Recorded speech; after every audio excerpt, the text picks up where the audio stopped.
आपली संस्कृती, आपले संस्कार सदा राहू दे आपल्या सोबत। भारताच्या महान ग्रंथांचे आणि काव्यांचे संपूर्ण संकलन सबस्क्राइब करा तिलक। आशेचा किरण सागरापलीकडे झळकत आहे आणि आपण निराशेच्या अंधारात असहाय होऊन बसलो आहोत। आतापर्यंत तर रावणाचं ठिकाण समजण्यात अयशस्वी होतो आणि आता ठिकाण कळलंय तर तिथे पोचण्याऐवजी विवश बसलो आहोत।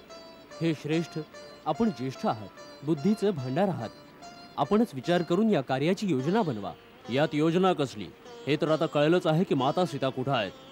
आता कसंही करून त्यांचं दर्शन घेऊन सर्व स्थिती जाणून श्रीरामाकडे जाऊन त्यांना सर्व हकीकत सांगायची आहे। हाच तर खरा प्रश्न आहे बंधू, की कोण ह्या 400 कोस समुद्रास ओलांडू शकेल आणि सीता मातेचा शोध लावू शकेल। वास्तविक तुम्हा सर्वात मी सगळ्यात ज्येष्ठ आहे। मी स्वतःच पुढे असलो पाहिजे, परंतु आता वृद्धावस्थेमुळे माझ्यात ती शक्ती नाही राहिली। महाप्रज्ञ जांबुवंतजी, आम्ही असताना आपण जाण्याची आवश्यकता नाही।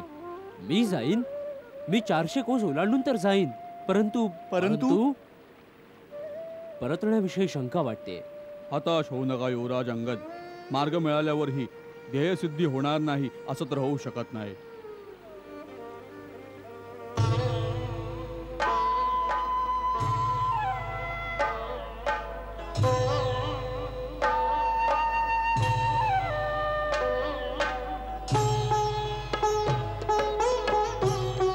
श्रीराम कार्य करण्यात सगळ्यात आतुर अंजनी कुमार गप्प राहिलेत।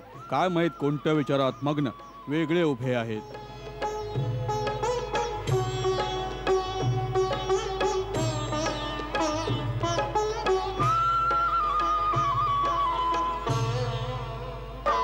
अंजनी कुमार, रस्त्यात चुकलेल्या वाटसरूसारखे गोंधळलेल्या स्थितीत तुम्ही असे का उभे आहात? हे काय रहस्य आहे जांबुवंतजी? हे रहस्य कोणीच जाणत नाही। स्वतः अंजनी कुमारही विसरले आहेत। काय विसरलो आहे?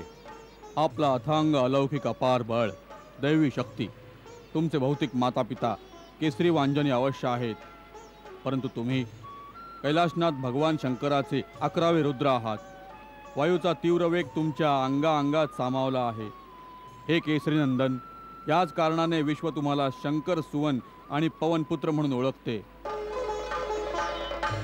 हे हनुमान, तू शापामुळे आपल्या अपार शक्तीला विसरला आहेस। आठव, देवांकडून दिले गेलेले दिव्य तेज आणि अपरिमित बल तुझ्यात राहू शकत नव्हते। तेव्हा तू ऋषीमुनींना आपल्या खोडकरपणाने त्रास देत होतास।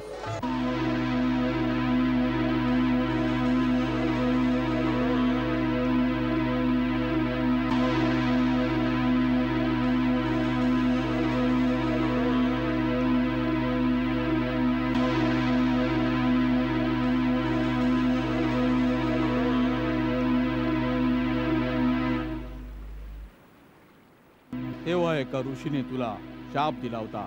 निरंकुश खोडकर मुला, ज्या शक्तीला प्राप्त केल्यामुळे तू इतका त्रास देत आहेस त्याला याच क्षणी विसरून जाशील।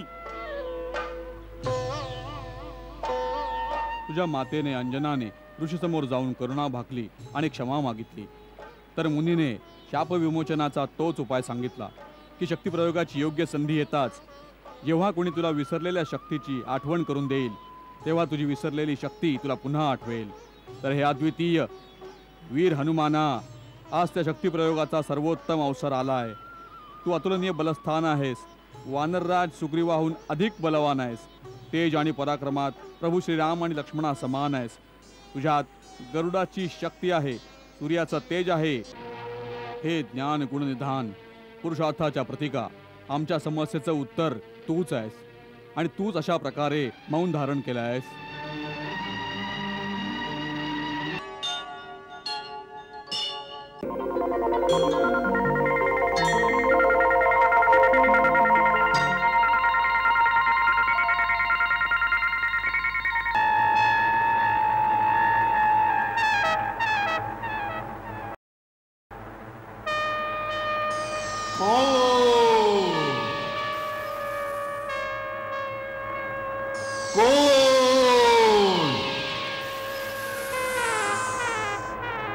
कोण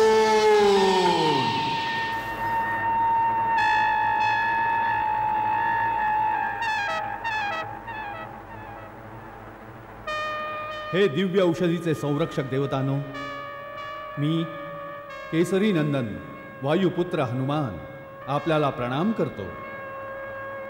देवतांचे परममित्र प्रतापी महाराज दशरथाचे पुत्र वीरवर लक्ष्मण, देवतांचे शत्रू राक्षस राजपुत्र मेघनादाच्या हाताने घाव लागल्यामुळे घायाळ अवस्थेमध्ये मूर्छित पडले आहेत. यावेळी त्यांचे प्राण संकटात आहेत. मी श्री रामप्रभूंच्या आज्ञेने वैद्यराज सुषेणच्या सांगण्याने येथे आलो आहे. आपण दयाळू आहात. मला आज्ञा द्यावी की मी आपल्या स्वामींचे कार्य सिद्ध करू शकेन.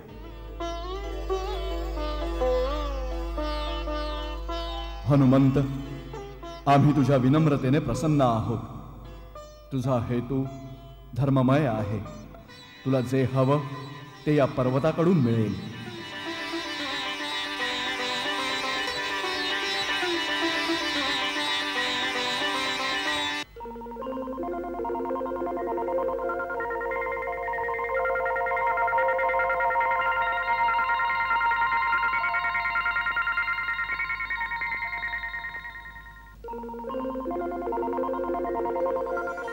चमचमता पर्वत सारा, प्रकाशाचा पसरे पिसारा.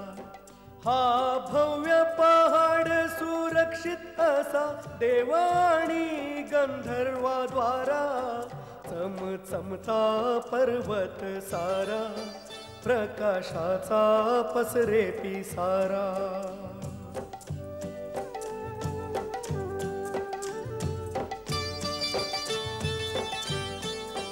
हनुमानाची इच्छा जाणूनी, जे कारण त्यास जाणूनी. औषधी नेत्र उघडे, जणू हनुमानाशी बोले. रघुराजाच्या कामी येण्या, करा उपयोग तुम्ही आमुचा. करा उपयोग तुम्ही आमुचा, होई जीवन धन्य आमुचे.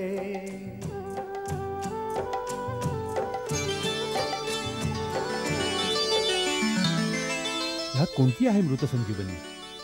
काय ओळख आहे त्या संजीवनीची? हनुमान, एक एक क्षण मौल्यवान आहे. उगाच वेळ व्यर्थ नको घालवूस. उचलून घेऊन चल पुरा पर्वत. वैद्यराज स्वतः ओळखतील संजीवनी. जय श्रीराम. संजीवनी ही कोणती, खूण पटावी कशी. पर्वत धरिते वाहती, उचले हा हनुमान. जय जय जय हनुमान. हे पुण्यात्मा जटायूंचे भाऊ आहेत. गिद्धराज, आम्हा सर्वांचा प्रणाम स्वीकार करा. आपणा सर्वांना देखील संपार्तीचा प्रणाम असो. शीघ्र मला माझा बंधू जटायूचा वृत्तांत कथन करण्याची कृपा करा. आपल्या बोलण्यावरून मला अशुभ शंका येत आहे. गिद्धराज संपार्थी, आपली शंका सत्य आहे. दशरथ नंदन श्री रामप्रभूंची धर्मपत्नी सीता मातेला जनस्थानातून दुरात्मा रावण अपहरण करून घेऊन गेला. मातेचा आर्त विलाप ऐकून जटायूने रावणापासून सोडवण्यासाठी मोठ्या साहसाने आणि वीरतेने संघर्ष केला. आणि त्याच मदांधाच्या हातून वीर जटायू वीरगतीस प्राप्त झाले.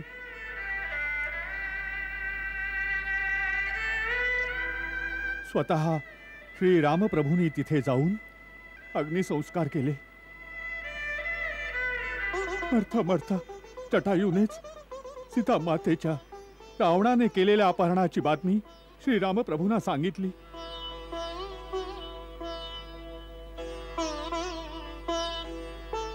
अनुज, जटायू, माझ्या भावा, काही हृदय विदारक बातमी ऐकण्यासाठी मी आजपर्यंत जिवंत राहिलोय. अरे रे, मी जर तुझ्या बरोबर असतो तर तुला नाही, त्या नीच रावणाला मरण आलं असतं. सीता मातेचं अपहरणही झालं नसतं. पक्षीराज, आपण आपल्या भावापासून अलग या अवस्थेत इथं कसे काय पडला आहात? काय सांगू बेटा, तारुण्याच्या उन्मादात मस्त होऊन आम्ही दोघा भावांनी एकदा ठरवलं की आपण सूर्यापर्यंत का नाही पोचू शकत. कैलास पर्वतावर बसलेल्या काही मुनिवरांशी आम्ही पैज घेतली की सूर्याला स्पर्शून सूर्य अस्ताला जाण्या अगोदरच त्यांच्याकडे परत येऊ. बस आमच्या अपार शक्तीच्या घमेंडीत आम्ही दोघं भाऊ आकाशात उडून सूर्याच्या दिशेनं जाऊ लागलो. सूर्याचं प्रखर तेज आम्हाला असह्य झालं. बंधू प्रेमात मी माझ्या विराट पंखांनी जटायूला झाकून घेतलं. तो जळला तर नाही, परंतु बेशुद्ध होऊन जनस्थानी जाऊन पडला. माझे दोन्ही पंख जळून गेले. मी भावापासून विभक्त होऊन पंख आणि पराक्रम गमावून या पर्वतावर येऊन पडलो आणि तेव्हापासून अत्यंत विवश असहाय्य अवस्थेत दिवस कंठत आहे. इथे बसल्या बसल्या एके दिवशी मी पाहिलं होतं की दुष्टात्मा रावण एका रूपवती तरुणीला आपल्या विमानातून बळजबरीनं घेऊन जात होता. माझा अंदाज आहे ती नक्कीच दशरथ नंदन श्रीरामाची पत्नी असणार.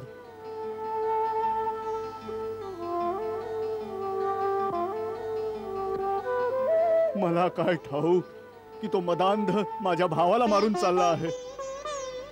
हो पक्षीराज, नक्कीच ती माता सीता होती. काय आपण काही पुढचा ठाव ठिकाणा सांगण्याची कृपा कराल? मी त्यांना पाहू शकतो. आपण त्यांना पाहू शकता? हो, गिधाडाची दृष्टी अपार असते. आपण पाहू शकता तर कृपा करून सांगा ती कुठे आहे?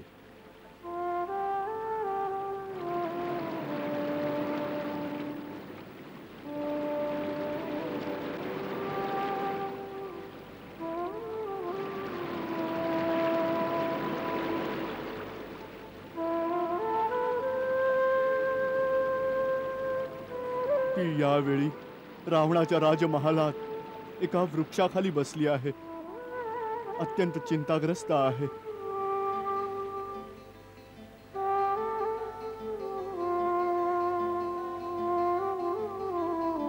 परंतु दुःखाची गोष्ट ही आहे की माझी जर्जर अवस्था आणि पंखहीन असण्याच्या विवशतेमुळे मी ना माझ्या भावाच्या मृत्यूचा बदला घेऊ शकत आणि ना आपली काही मदत करू शकत. केवळ सांगू शकतो. आम्ही तिथे कसं पोहोचू? 400 कोसांच्या ह्या विशाल महासागरापलीकडे त्रिकुट पर्वतावर सोन्याची भवनगरी लंका वसली आहे. तेच मदांध रावणाचं राज्य आहे. तोच सीतेला घेऊन गेला आहे तिथं. जो स्वतःच्या बुद्धी आणि बळानं या 100 योजनांच्या अपार अथांग महासागराला ओलांडू शकेल, तोच ह्या कामास पूर्ण करू शकेल.